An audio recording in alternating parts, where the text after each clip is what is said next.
¿Qué tal? Muy buen día. Sé bienvenido a este video en el cual vamos a explicar la guía del EGA 1 de la UAP, el examen general de admisión 1 de la UAP, que es para ingreso a licenciatura de esta Benemérita Universidad Autónoma de Puebla. El día de hoy vamos a ver la guía de español, contiene varias preguntitas, hay cosas interesantes. Así que vamos a verla. Esta guía ya la habíamos trabajado en otro video, en el video de temario de español para el EGA 1, así que el día de hoy vamos a trabajar con los ejercicios de esta guía, del área de español, ¿vale? Primeramente, si no me conoces, bienvenido. Mi nombre es Carlos Lora. Tengo cerca de 10 años de experiencia en distintos exámenes de admisión en todo el país. El examen de la PAD, el EGA 1, es básicamente uno de los que yo conozco muy bien. Y con todo mi conocimiento que tengo de estos 10 años, quiero presentarte los temas más importantes para que tú ingreses a la universidad. Quiero darte clases, quiero darte temarios, quiero darte explicaciones de guías, como en este caso. Así que espero que te quedes en el video de hoy. Va a ser cortito, no son tantísimas preguntas, son cerca de 25 preguntas, entonces vamos a darle rápido a esta sección de español. Recuerda, si te gusta mi contenido, si te gustan mis explicaciones, por favor suscríbete a mi canal aquí en YouTube de Aprobando Exámenes con Lora. Estaré subiendo cada vez más contenido académico. También me puedes buscar en Facebook en la página del mismo nombre, Aprobando Exámenes con Lora. Por ahí les doy noticias, información, memes sobre el canal y sobre las cuestiones académicas que tienen que ver con los diferentes exámenes de admisión aquí en México. En TikTok me encuentras como @profelora, por ahí también subo contenido académico.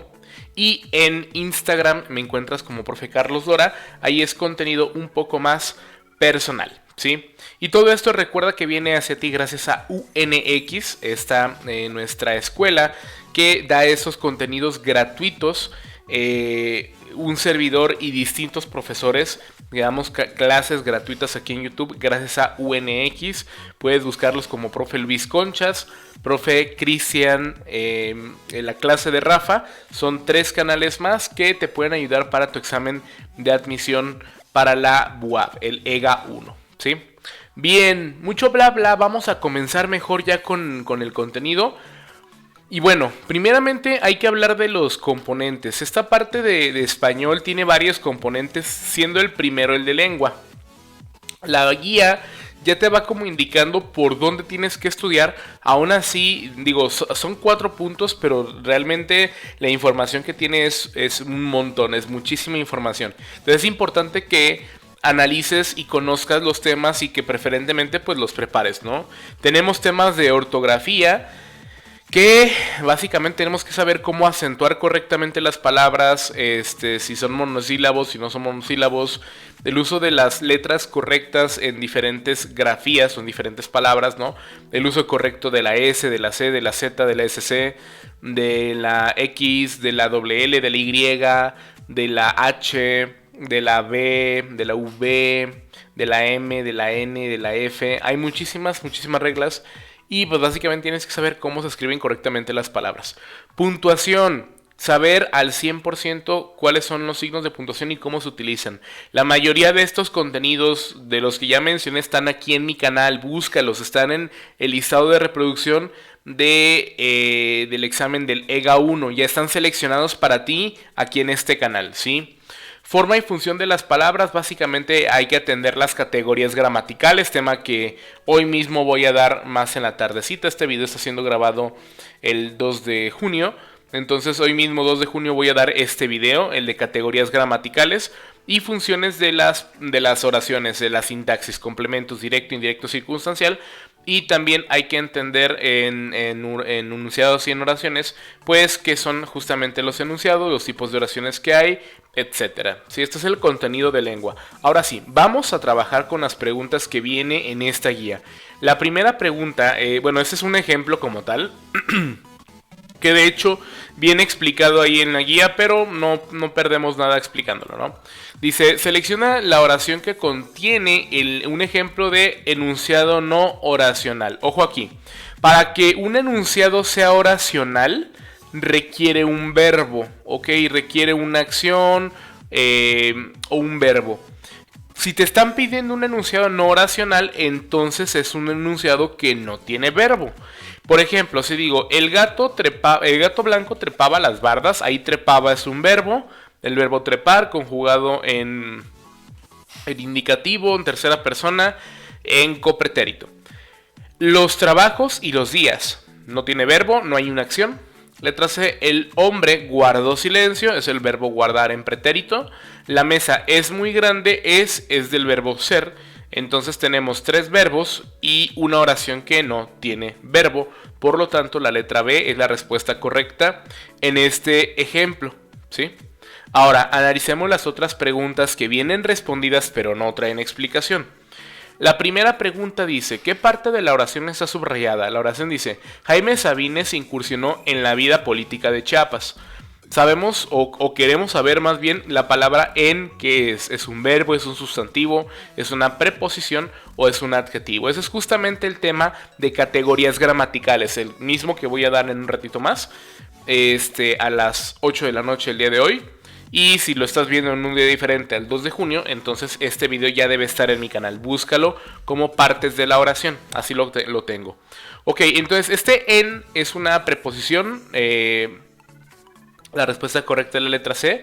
No es un verbo, recuerda que los verbos son acciones. Los sustantivos son nombre de cosas y en este caso no le estoy poniendo el nombre a nada.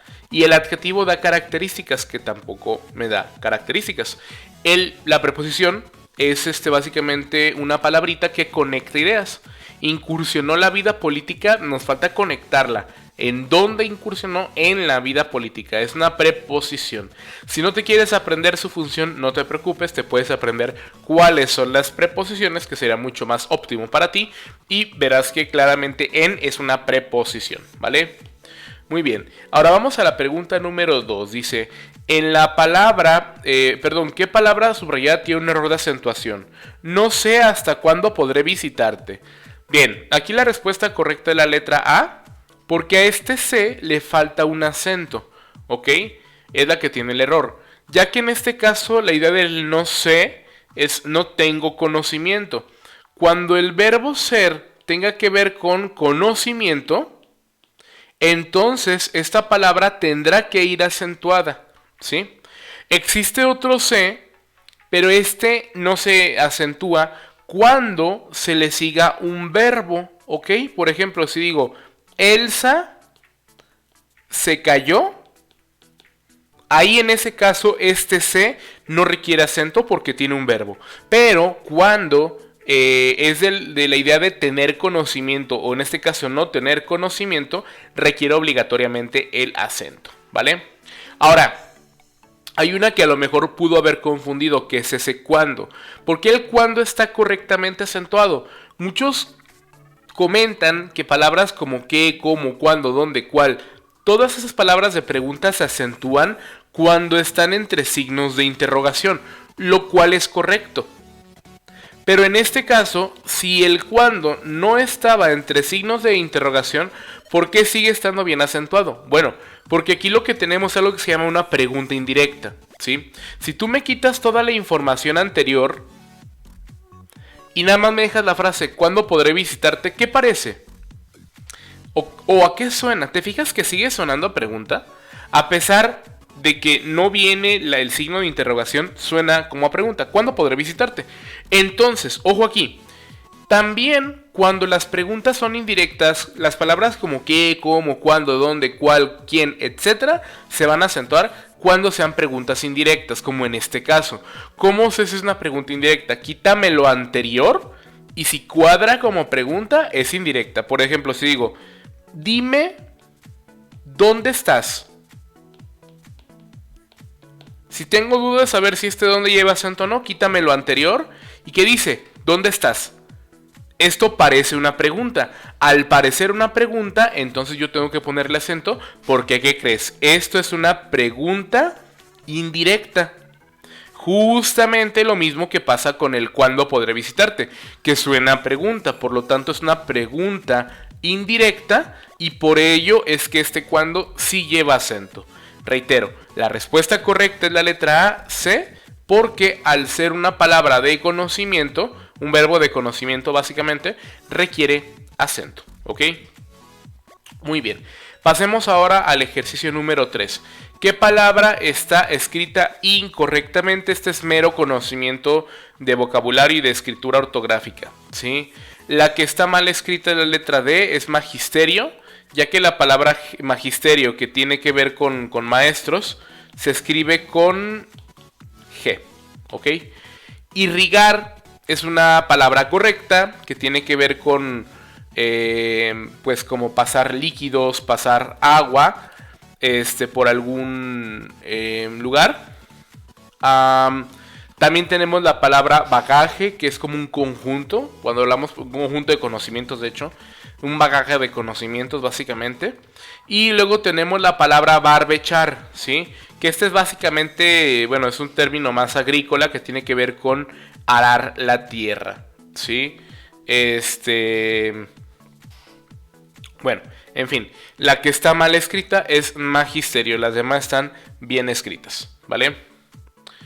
Muy bien, ahora hablando de preguntas de puntuación, pregunta 4. Selecciona la opción que tiene la oración puntuada correctamente. Aquí busco la que tenga la puntuación correcta. La oración dice, la maestra le dijo a sus alumnos y tiene una frase. Entendemos que lo que le dice es esta parte podemos llamarla cita textual. Es importante saber, primeramente, que una cita textual es reproducir en texto lo que se dijo tal y cual como se haya dicho. En este caso, ella como maestra le dice, hey niños, no olviden hacer su tarea. Cuando se escribe tal cual como ella lo dice, es una cita textual y obligatoriamente requiere comillas, ¿ok? Por lo tanto, ya desde ahí podemos descartar la letra C, puesto que esta expresión, que es una cita textual, no tiene comillas. Por otro lado, las otras tres sí tienen comillas. Aquí ya nada más falta saber una reglita. En el español, ojo, en el español, antes de una cita textual, si tienes, por ejemplo, la persona quien lo haya dicho, ojo aquí, si tienes la persona que le haya dicho y luego tiene la cita, se tiene que separar a la persona y a la frase en sí de la cita textual con dos puntitos, ¿ok? En el español. Por lo tanto, aquí la respuesta correcta, al ver los signos de puntuación que están antes de la cita textual, podemos ver que la letra B es la respuesta correcta, ¿vale? Reitero y hago mucho énfasis lo de en español, porque por ejemplo la letra D podría ser válida en inglés. En inglés sí se permite esa coma antes del signo, pero pues estamos en español. Aparte de que la letra D está mal por esta coma extra, ¿sí? Y como detalle, si viniera al revés la frase, o sea, si primero tuviera la cita textual y luego tuvieras a la persona que lo haya dicho, bueno, obviamente es una cita textual, requiere comillas, pero la separación en ese caso se da con coma. O sea, sería como, no olviden hacer la tarea, coma, le dijo la maestra a sus alumnos. En este caso se aplicaría coma porque el orden es distinto, pero como en este caso tenemos primero a la persona y luego a la cita, lo que está, o el signo que está antes de la cita es los dos puntos, ¿vale? Entonces nos quedamos con la letra B de bonito. Muy bien. Y tenemos la pregunta 5. ¿Qué palabra está escrita correctamente? Otra palabra de ortografía. En este caso quiero saber cuál es escrita correctamente. Solamente hay una correcta, 3 incorrectas. Y la que está bien escrita es la palabra injerto, que es como meter como algo nuevo, ¿no? Ingenio, que puede ser, por ejemplo, de conocimiento, maña, o el lugar donde se produce azúcar, pues va con G. Suburbio se escribe con B en ambos casos. Y conclusión se escribe con S al final, ¿sí? Conclusión. Estas son las formas correctas de escribir esas palabras. La única que estaba correctamente escrita era la letra B, injerto, ¿vale? Muy bien, excelente. Ahora pasemos al componente número 2, que es el componente de literatura, que en este caso, bueno, abarca los temas de género literarios, movimientos literarios y el de figuras retóricas. Además de también traer componentes de métrica e incluso de poesía, ¿vale? Entonces esto va a estar interesante. Vamos a ver las preguntas que tenemos en este caso. Tenemos primeramente aquí como una opción de ejemplo, dice: selecciona la opción que contenga la afirmación falsa sobre el género lírico. Básicamente el género lírico es el que se asocia mucho a los poemas. Y si bien los poemas no son el único subgénero que se deriva del género lírico, lo puedes pensar como en los poemas. Entonces, por ejemplo, un poema ¿expresa los sentimientos del autor? Claramente sí, sí lo hace. Un soneto que es muy parecido a un poema tiene claramente sus características. ¿Es un ejemplo de género lírico? Sí, sí lo es. Este género, o sea, lírico, ¿está pensado para su representación?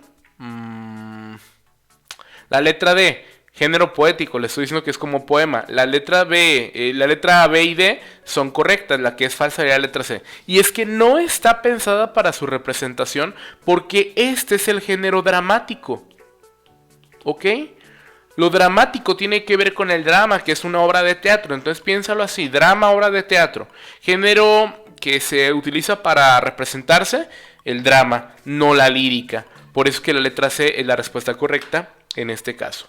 Ahora, veamos ahora sí las preguntas que no traen explicación. La número 1. Subgénero literario caracterizado por lamentar la muerte de una persona. Este está interesante porque aquí hay que conocer bien los subgéneros de la lírica, ¿sí? Pero, pues básicamente aquí la respuesta correcta directamente es la letra C, es una elegía. Primeramente hay que saber qué es una elegía, ¿sí? Por definición podemos decir que una elegía es una composición similar a un poema, ¿sí? Una composición poética en la cual se lamenta la muerte de una persona o existe una desgracia, ¿sí? Entonces, es importante que recuerdes: elegía, muerte de una persona, ¿vale? Cuando hablamos de una canción, pues también es un texto que está escrito en forma lírica, pero que está diseñado para ser cantado, ¿sí? Mientras que, por ejemplo, la oda, también podemos decir que es básicamente una composición poética o lírica que tiene que ver con una alabanza, ¿sí? También se canta esta, por ejemplo, o se puede cantar, pero la diferencia es que esta es como una alabanza, una reflexión que puede ser religiosa o heroica o filosófica o amorosa, pero tiene que ser en formato de alabanza, ¿sí? No como la canción, que pues simplemente no es como ¡ay, el amor! Puede ser todo lo contrario, ¿no? Y bueno, por otro lado, la lírica, pues básicamente es como el general, ¿no? Digamos, lo que tiene que ver con todo lo que tiene la lírica como género literario, como lo son los poemas, las odas, las elegías, etcétera, ¿sí? Pero bueno, entonces así nos quedamos con elegía. Recuerda, un texto que tenga que ver con la lamentación por la muerte de una persona se llama elegía, ¿vale? Muy bien. Vamos con la pregunta número 2. La novela Rayuela del escritor argentino Julio Cortázar pertenece al género, y aquí la respuesta es la letra C, épico, ¿ok? Hay que considerar que el género épico se le asocia a lo narrativo, ¿ok? Hay mucha discrepancia quizá entre autores sobre lo que quiere decir la épica, puesto que la épica también puede ser un texto que se trata o que nos habla sobre eventos magníficos y fantasiosos, pero eventos fenomenales que hayan pasado, ¿no? Como los cantares, el cantar de Miol Cid, por ejemplo. Pero también la épica tiene que ver con la narración. En este caso, como no hay ninguna, no es lírica porque no son poemas, es una novela. No es dramático porque es una novela, no es un drama. Y no es epistolar, puesto que el epistolar tiene que ver con cartas. Y la novela Rayuela, pues ni siquiera tienes que haberla leído, es una novela. No tiene cartas. Entonces nos quedamos con la que se asocia más a lo narrativo, que la novela es narrativa. Por eso nos quedamos con épico en este caso, ¿vale? Muy bien. Ahora tenemos la siguiente pregunta. Dice: Pablo quiere crear un poema. Quiere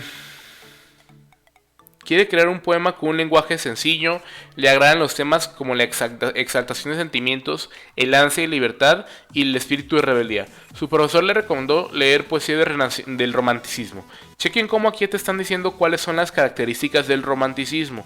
Pero la pregunta es, ¿cuál de los siguientes poetas sería un buen modelo para Pablo? Esta pregunta está buena. Porque en este caso lo que queremos saber es cuál es un exponente del romanticismo, ¿vale? Y bueno, aquí nada más te voy a comentar que este tema de géneros y subgéneros literarios, perdón, de movimiento literario, el tema se llama movimiento literarios, este ya lo había dado yo en otro video previo, búscalo en mi canal, porfa, ¿va? Ahí yo ya expongo justamente cuáles son los principales autores o los principales personajes del romanticismo o representantes. Y aquí lo puedes ver, mira, esta es parte de las diapositivas que vi en esa clase en particular. Y ahí tenemos, ¿no? En la parte de literatura del romanticismo, en autores destacados, puedes ver que se encuentra Gustavo Adolfo Bécquer. Ahí en medio se encuentra Gustavo Adolfo Bécquer. Y pues ya, con eso tenemos para saber que la letra correcta en este caso es la letra de Diosito, ¿va? Te recuerdo, busca en mi canal Movimiento Literario, es un tema que ya está ahí, es un video un poco extenso, es un tema muy extenso, pero estoy seguro que te va a servir muchísimo para tu examen, ¿vale? Así que nos quedamos con Gustavo Adolfo Bécquer. Ahora, pregunta 4. ¿Cuántas sílabas tiene el siguiente verso? Es un tema de métrica y de conteo silábico. Aquí hay que recordar nada más, bueno, o sea, si yo cuento de forma normal mis sílabas, Feliciano me adora y le aborrezco. Te van a salir como 13, 14, 15 sílabas. Hay que recordar una cosita. Para conteo silábico en métrica, falta recordar algo que se llama la sinalefa, ¿ok? Que la sinalefa me dice, cuando una palabra finaliza con una vocal y la siguiente palabra comienza con una vocal, entonces digamos que estas se juntan. No son dos sílabas distintas, sino que se juntan en una sola. Esto ocurre con las vocales, con las H's, porque al final de cuentas es por el sonido, no por la escritura, y con la Y, porque esto sigue siendo una semisílaba. Entonces, por ejemplo, sabiendo esto, si vemos dónde se cortan las palabras, Feliciano me, ahí por ejemplo tienes O y M, no se van a juntar. Pero tienes me adora. Entonces como finalizan E y luego comienzan a, como en este caso justamente, esta va a ser una única sílaba, ¿ok? Y luego tienes adoraí. Entonces como es una Y, como ya te había dicho también, adoraí va a ser una única sílaba. Y luego tienes le aborrezco, lea.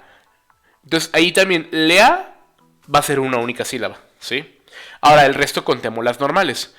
Ay, caray, ahí me equivoqué. Feliciano.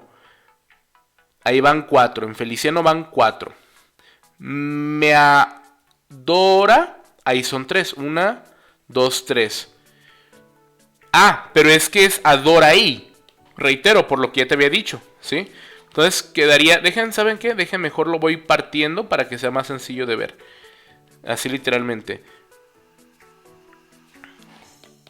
Feliciano me adora y le aborrezco. Entonces quedaría como Feliciano me porque se junta por la sinalefa, doraí porque se junta por la sinalefa, lea porque se junta por la sinalefa, borresco. Entonces tenemos 1, 2, 3, 4, 5, 6, 7, 8, 9, 10 y 11. Tenemos 11 sílabas en este caso, ya tomando la regla del conteo silábico de la métrica. Nos quedamos con la letra D de Diosito, ¿vale? Muy bien, y última pregunta del área de literatura, que es la de figura retórica. Me imagino que sigue creciendo como un gran árbol. ¿Qué figura tenemos ahí? Al tener, sigue creciendo como un árbol, probablemente estamos hablando de una persona y a una persona no se le puede comparar contra un árbol. La realidad es que le falta un poquito más de contexto para poder considerarla un símil, porque al final de cuentas sí puedo, si la frase hablara de un árbol, me imagino que sigue creciendo como un gran árbol, pues sería válido, ¿no? Entonces aquí caemos en la suposición, la verdad es que el ejercicio no está tan bien hecho, pero bueno, la figura que se asocia con el cómo en comparativa es el símil. Por eso es que pues no es la mejor opción, pero es la menos peor. Nos quedamos con la letra B de bonito en este caso, ¿vale? Muy bien. Pasemos al siguiente componente, que es el de lectura. En este caso vamos a tener que entender ideas implícitas y explícitas, o sea, básicamente ideas fácticas e inferencias, el vocabulario y los géneros discursivos y conocer los artículos científicos. Entonces, en este caso, por ejemplo, podemos tener en la parte de lectura, aquí nosotros tenemos una lectura doble que nos habla sobre los animalitos en el México prehispánico, ¿sí? Si te interesa leer la lectura, no la has leído, por favor pausa el video, lee las lecturas porque partiendo de estas vamos a contestar las siguientes preguntas, ¿ok? Bien, aquí ya lo tenemos un poquito más en chiquito, tenemos la primera pregunta, dice, ambas lecturas coinciden en el planteamiento de que, y bueno, la letra A dice el poder sagrado que adquieren los animales en el aspecto político. La cuestión política es únicamente mencionada en la lectura B, si mal no me equivoco, y en la A no. Bien, puede ser al revés. La realidad es que el punto es que solamente una de ellas se enfoca en lo político y la otra no. Por lo tanto, no puedo decir que ambas coincidan en ese planteamiento. Letra B. El simbolismo de algunos animales en las culturas prehispánicas. Pues sí, ¿no? Digo, te habla en la primera de cómo muchos animales fueron símbolos, de hecho son muchos, mientras que en la lectura B te habla del simbolismo de uno en particular, del jaguar. Entonces, esta de hecho es la respuesta correcta. La pregunta, la letra C dice, varios dioses fueron relacionados con una u otra forma con animales. Mal, porque la lectura B no habla de varios, solamente habla de uno único. Y la letra D, la transformación de los animales en dioses para exigir veneración. No, nunca te habla de que los dioses, me voy a transformar en un chango y voy a exigir veneración. Es una expresión que realmente te da información que no viene en la lectura. En este caso, entonces reitero, nos quedamos con la letra B, el simbolismo de algunos animales en las culturas prehispánicas, ¿vale? Muy bien. Ahora, mismas lecturas, pero ahora tenemos la pregunta 2. A diferencia de la lectura A, en la lectura B se plantea que el jaguar, ok, aquí tenemos a diferencia en la A no viene algo que en la letra B sí viene. Fue incluido en el Popol Vuh por simbolizar la creación y la fertilidad. Bueno, no nos dice que específicamente por eso se haya metido. Además de que la misma lectura te dice que no solamente simboliza creación y fertilidad, sino también desastre y destrucción. Por lo tanto, la letra A no puede ser respuesta correcta. Letra B. Junto con el águila y la serpiente fueron asociados en el mundo de los dioses. Falsísimo. La lectura B nunca te habló de otro animal que no fuera el jaguar. Todo era el jaguar. Ni águila ni serpiente fueron mencionadas. Por lo tanto, se descarta la letra B. Letra C. Como animal sagrado puede representar destrucción y creación. Esto ya te lo había comentado. Es la respuesta correcta. De hecho, porque bien te decía que el jaguar por acá era capaz de crear catástrofes y convertirse en un gran destructor de los hombres. Pero también nos dice que era un animal que también tenía que ver con la creación e incluso con la fertilidad, ¿sí? En cuanto a la creación, podemos ver... Bueno, acá tenemos la fertilidad que tiene que ver de cierta forma con la creación.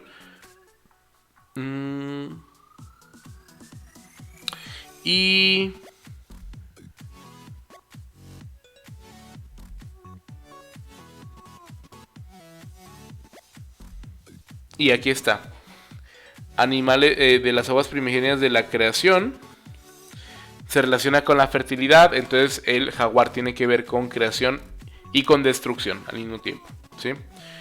También porque te dice que era un animal ambivalente por acá arriba. Si es creación, también tiene que ser destrucción y viceversa. Letra D. Ha dejado muestras de admiración en esculturas y vasijas. Falso. Las esculturas y vasijas eran del último párrafo de la lectura A, no de la B. Por eso nos quedamos con la letra C en este caso, ¿vale? Muy bien. Y tenemos la pregunta número 3. Nos dice, con base en la lectura A, se infiere que en el México prehispánico, y bueno, ahora es únicamente en la lectura A, tenemos, adquirían poderes sagrados al portar la vestimenta. Falso. Hay una idea que tiene que ver con la vestimenta, pero está en la lectura B, no en la A. La respuesta B dice, a los animales se les otorgaba la cualidad de ser el doble de un dios. No eran dobles de Dios. No era como que, me voy a clonar, Diosito dice y pum, sale el animalito. No. O sea, más bien son seres que simbolizan a los dioses. Por eso es que en otra respuesta hablábamos del simbolismo. La letra B se descarta. Letra C, el jaguar destacaba por su fuerza y al estar relacionado con el mando. Falso. Si acaso se pudiera decir es de la letra B, de la lectura B, no de la lectura A. Y la pregunta sobre la A. ¿Los animales fueron significativos para ver e interpretar el mundo? Claro que sí, porque fueron tan importantes y significativos que les dieron simbolismos. Y podemos ver que fueron varios de ellos, ¿ok? Por lo tanto,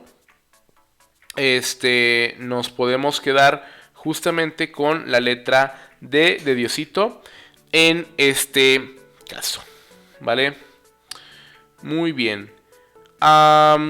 Entonces vamos a continuar con la siguiente, pero antes nada más estoy revisando aquí, porque veo que hay una respuesta que podría generar problema, la letra B, ya que la lectura aquí no dice, a los animales se les otorgaba la cualidad de ser el doble de un dios. Entonces puedes pensar, entonces, ¿por qué no es la letra B? Porque ya la habíamos cancelado, ¿no? Bueno, es que la pregunta es sobre una inferencia, ojo aquí. Una inferencia es contestar con información que no está en la lectura. Que con la lectura puedes llegar a esa conclusión, pero no está escrita ahí. Y en el caso de la B viene literalmente escrita tal cual. Entonces eso no es una inferencia, es una respuesta fáctica. O como aquí lo trabaja, no es información implícita, es explícita. Ahí directamente lo dice. No me puedo responder una pregunta que diga inferencia con algo que esté tal cual escrito en la lectura. Por ese motivo es que la letra B igual se descarta y nos seguimos quedando con la letra D. Ok. Perfecto. Ahora continuamos con el siguiente tema que tiene que ver con el artículo científico.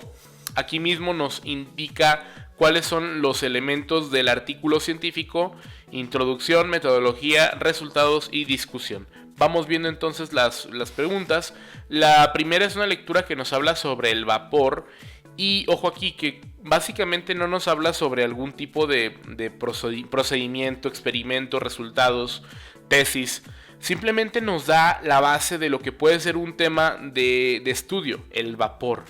Como realmente tenemos pura información teórica, en donde vas a encontrar la parte teórica más importante del texto científico, va a ser en la introducción. En la metodología pues está el procedimiento, cómo se realizó, los resultados que se obtienen, la discusión que se puede pensar, pero en la introducción se encuentra la parte teórica, como en este caso. Por eso en esta pregunta nos quedamos con introducción, ¿vale? Ahora tenemos la pregunta 2, dice, el análisis se basa en la obtención de temperaturas en las 5 marmitas que se analizan durante un tiempo estimado de cocción de alimentos. Este se realiza de modo independiente en cada marmita. Estas líneas son ejemplos de metodología, introducción, resultados y discusión. Si te fijas, te dice cómo se realiza el análisis, en qué se basa, obtención de temperaturas durante un periodo estimado de cocción. Entonces está indicando cómo se realiza el procedimiento del experimento. Y eso tiene que ver con la metodología. No te está dando datos introductorios ni teóricos. No te está dando ningún resultado ni te está discutiendo. Simplemente indica cómo se realiza la prueba, ¿sí? Y tenemos la número 3, dice, el empleo de medios digitales para la determinación de parámetros exactos de temperatura les concede altos niveles de confiabilidad a los datos empleados para la determinación de la eficacia del uso del vapor. ¿Qué es esto? Bueno, aquí te está indicando qué pasa con ciertos datos, ¿no? Te dice que los medios digitales concede altos niveles de confiabilidad, como si esto ya fuera un hecho, a los empleados para la determinación de la eficiencia del uso del vapor. Ya te estaban indicando que aquí ya se hablan sobre los resultados y cómo es que hay resultados mejores que otros, aquellos que se utilizan a través de medios digitales. Como aquí ya te están dando ciertos datos finalizados después del ejercicio, del experimento, del parametraje, entonces nos podemos quedar con que estos son resultados. Por eso, en esta pregunta 3 nos quedamos con la letra C. ¿Ok?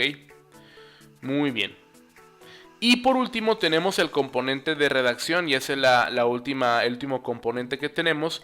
Y este componente pues básicamente nos habla sobre la organización de los párrafos, cuestiones estructurales y textuales, así como algunos recursos estilísticos. Ahí te dice que tienes que estudiar estructura del texto, cohesión y coherencia como uso de conectores, también recursos literarios como las figuras retóricas y errores comunes como los vicios del lenguaje. Casualmente otro de los temas que ya están aquí en mi canal y que ya lo puedes ver, literalmente busca los vicios del lenguaje LoRa y te va a salir, ¿vale? Veamos los ejercicios que tenemos en este componente. Tenemos, esta gran lectura que nos habla sobre los trenes en México. De igual forma, si no la has leído, por favor léela. Te voy a dar unos segundos para que pauses el video. Es importante que la leas para que podamos tener mejor referencia para la lectura, ¿ok? Entonces, supondré que ya leíste ese texto, que ya le pausaste, ya le leíste. Vamos ahora a continuar. Tenemos aquí la primera pregunta acompañado del mismo texto.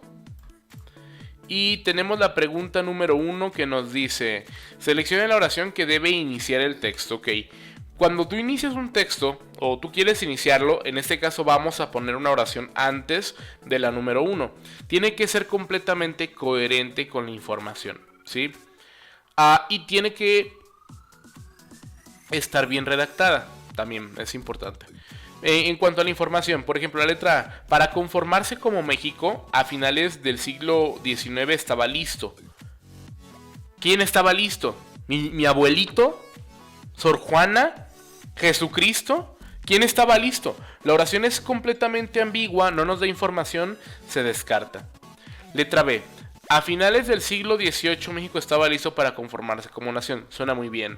Letra C: para conformarse como nación México estaba listo, no te da tiempo. Cosa que todas las demás lo traen, supongo que eso es importante. Letra D: a finales del siglo XIX México estaba listo para conformarse como nación. De hecho, B y D son las mismas y están súper bien. La única diferencia es el siglo. ¿Se fijan? ¿Y cómo sabremos el siglo? Porque la siguiente oración te dice que es el 1873. Dirás: profe, pero entonces ¿qué hago? O sea, ¿cuál es? Si yo no sé, pues muy sencillo. Los 1900 hasta el año antes del 2000, acuérdate que era el siglo XX, ¿ok?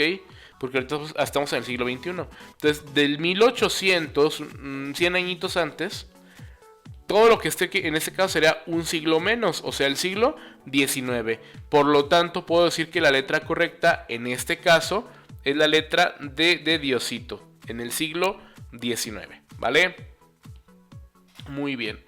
Tenemos ahora misma lectura, siguiente pregunta. Seleccione la oración donde debe iniciar un nuevo párrafo. Eso es el cambio de párrafo. Tenemos las opciones 3, 6, 7 o 9. Vamos a marcarlas para que sea más evidente dónde se pueden hacer esos cambios. Generalmente, ¿dónde voy a elegir un cambio de párrafo? Bueno, cuando hay un cambio de idea importante, es como lo más usual. Entonces vamos viendo de las que tenemos en donde se genera un cambio importante de tema. En 1873, al conocer el primer tren de México al puerto de Veracruz, se cumplió un largo sueño cuyo fundamento era el progreso. Después de otorgada la concesión para la construcción de esta línea, habría de transcurrir casi 4 décadas para que esto uniera ambas ciudades. De esta manera, ojo aquí, ahí tendríamos un cambio de párrafo, pero al indicar de esa manera, esa no me lo puedes dejar aparte. Porque si tú me rompes ahí el párrafo 2 sería: de esa manera sustituían. Pero te habla de algo que ya estaba en el otro párrafo. No lo puedes partir ahí porque esa manera te indica algo que ya está en ese párrafo. Por lo tanto, la letra A no puede ser.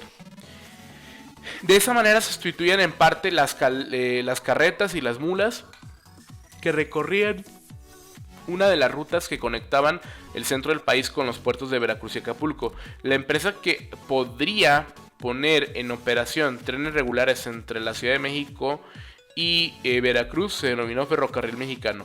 A la fecha, aunque con modificaciones, esta parte del sistema ferroviario permanece en servicio.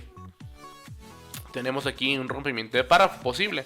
Son varias las opciones para quien quiere adentrarse en la historia del ferrocarril mexicano. Una ya es tomar cualquier... Ok, aquí por ejemplo te habla de un tema específicamente como lo que pasó con Veracruz y México y ese ferrocarril. Y en la C ya te habla de más opciones distintas. Hay un cambio de tema porque ya es un elemento diferente al anterior. En el anterior es únicamente la línea que recorría de México a Veracruz y en la C ya te dice que son varias opciones que hay para adentrarse en la historia. Ya no solamente una. Por lo tanto, aquí seguramente el cambio de párrafo estará en la letra B, en la número 6, porque hay un cambio de tema, ¿vale? Perfecto. Número 3. Seleccione la opción que no corresponde al texto. Es una oración fuera de contexto y básicamente tenemos que buscar la que no se encuentre dentro de la idea. Aquí puede ser la 5, la 6, la 7 o la 8. Leamos. A la fecha, aunque con modificaciones, permanece en servicio, ya lo habíamos leído. Son varias las opciones que se tienen para entrarse en la historia, ya lo habíamos leído. Una de ellas es tomar cualquier tren comercial para dejarse seducir con paisajes, ciudades y pueblos que el avance de la ruta va abriendo el viajero. Tiene que ver con la oración anterior, es válida. Viajar en tren hace que reconozca mejor mi espíritu, no tiene absolutamente nada que ver tu espíritu con la historia del tren, ¿sí? Y aunque tiene que ver con el tren, la idea de la 8 es muy personalizante para el autor, siendo que el texto no lo personaliza. Por lo tanto, la 8 es la respuesta correcta. Se sale de la lógica del texto, personaliza la idea y no tiene que ver el espíritu absolutamente nada con lo que se está tratando en esta lectura, ¿vale? Muy bien. Tenemos la pregunta 4. Seleccione la mejor opción para completar el espacio en el renglón 12. Aquí un buen una buena estrategia podría ser introducir cada una de estas nexos dentro del espacio en blanco para ver cuál te suena más lógico. Por ejemplo aquí, como ejemplo estaba el puente de Metlac, construido en el siglo XIX para atravesar la barranca del mismo nombre, localizado entre Córdoba y Orizaba. En cuanto a inmuebles que conservan su función original, es notable el valor arquitectónico de la ciudad de Veracruz. Suena bien con el en cuanto, vamos viendo. Mientras que inmuebles que conservan no suena bien. Además de que el mientras que une tiempo, y aquí no hablamos de tiempo, hablamos de lugares o temas. Por algunos inmuebles que conservan su función original es notable. Por algunos me suena como que hay un motivo, pero no hay una consecuencia real. Aquí te dice, hay inmuebles chidos, uno de ellos es el de la estación. Por lo tanto, este de la letra C no nos cuadra y no suena bien. Es decir, inmuebles está mal, simplemente porque es un nexo que requiere una coma después. Si aquí tuvieras una coma, seguramente sería la respuesta correcta. De hecho, es uno de los nexos que requiere doble coma. Generalmente va en medio y requiere doble coma.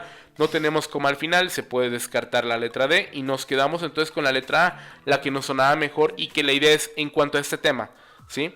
En cuanto al tema de los inmuebles, es notable el valor arquitectónico. Ahí ya cuadra y es correcta entonces la letra A. Muy bien. Pregunta 5. Oración que deba resumir el texto. Que deba cerrar el texto. Y aquí nos cierra con un resumen el texto. Entonces, en resumen, la identidad del ferrocarril construye lo nacional. Construir lo nacional es muy ambiguo. Hay que ver que no sea ambiguo, que no sea como confuso, que no sepas qué te quiere decir. La letra A se cancela. En resumen, el ferrocarril constituye la verdadera identidad nacional. No suena mal. Letra C. En resumen, el ferrocarril constituye parte de la identidad nacional. No suena mal tampoco. La letra D. En resumen, el museo del ferrocarril. No hablamos del museo específicamente. Es toda la idea del ferrocarril. Las dos suenan muy bien. B y C, perdón. Entonces, ¿con cuál nos quedamos? ¿Cuál es realmente la que tiene más lógica? ¿Se constituye la identidad nacional a partir del ferrocarril? O sea, podemos pensar que toda la identidad nacional tiene que ver con el ferrocarril o que es parte de la identidad nacional, como lo marca la letra C. La respuesta correcta es la letra C porque en la letra B te indica que el ferrocarril es el único elemento de la identidad nacional, mientras que en la letra C te dice que es una parte, puesto que hay muchos elementos de la identidad nacional, ¿no? Que tienen que ver con la música, la costumbre, las tradiciones, la historia, el ferrocarril, la gastronomía, pero no únicamente el ferrocarril. Por eso nos quedamos con la letra C en esta pregunta 5. Y en la pregunta 6, ¿es el vicio del lenguaje que se identifica en la siguiente oración? La tarea estuvo muy heavy. Bueno, en este caso, el uso de expresiones de otros idiomas, como en el caso de heavy, para indicar que estuvo muy pesada, muy fuerte, pues es un término que se llama barbarismo, ¿ok? En el barbarismo se utilizan términos que no son los correctos, como en este caso, ¿vale? Y bueno, con esto cerramos la explicación de esta guía. Te invito a que cheques también la guía de matemáticas, que también la estaré subiendo en muy poquito tiempo. Si ya es 3 de junio o en adelante, ya está cargada la guía de matemáticas, búscala. Y bueno, con esto dejo también la guía de español. Con esto cierro el video. Te agradezco muchísimo que hayas visto este video. Que me hayas puesto atención. Si te gustó mi contenido, por favor suscríbete a mi canal. Me encanta tener alumnos nuevos que quieran ingresar a la universidad y quiero darles todo el contenido que ustedes quieren, necesitan y se merecen para ingresar a la universidad. Sigue practicando, por favor, todos los temas que requieras para que domines tu examen del EGA 1 para ingreso a la UAP. Y por favor, checa el listado de reproducción del EGA 1 que ya está en mi canal. Lista todas las clases gratuitas que ya he dado y que seguiré dando en los siguientes días para que ingreses a la universidad. Por favor, chécalos, estaré al pendiente, ¿vale?